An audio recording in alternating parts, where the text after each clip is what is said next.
Bonjour sur Nuestro Potager. La patate douce est très certainement originaire d'Amérique centrale, mais elle nous réserve encore énormément de mystères.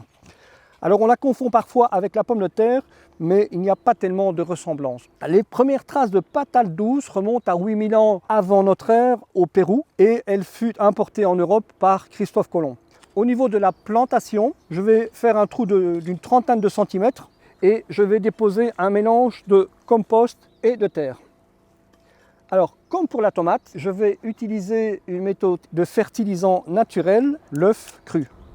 Bien sûr, l'utilisation de l'œuf pour la plantation de la patate douce est optionnelle. C'est la première fois que nous le faisons cette année, ça ne peut pas faire de tort. Néanmoins, pour les tomates, nous savons que ça fonctionne très bien et on en a déjà parlé lors d'une précédente vidéo sur la plantation des tomates.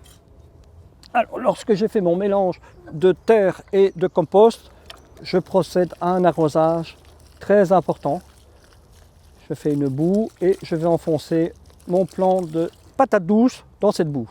Je casse un peu la motte pour avoir un bon étalement des racines, mais la terre est assez sèche, donc je vais mouiller totalement ma motte, il n'y a pas de problème.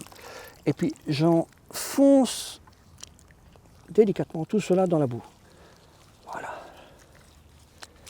Parfait.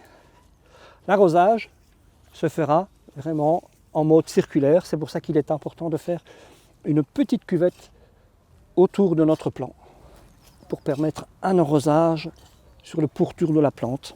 Il est très important de toujours planter un repère à côté de la plante. Pourquoi? Parce que la végétation va commencer à couvrir tout le sol et par après il va être difficile de retrouver la cuvette d'arrosage. Donc d'où l'importance de ce petit bâton qui va ressortir de la végétation.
Deux semaines se sont écoulées depuis la plantation de nos patates douces et on remarque déjà que le feuillage est en train de se développer et couvrir petit à petit le sol. On peut raisonnablement penser que dans 3 semaines, le sol sera entièrement couvert de feuillage.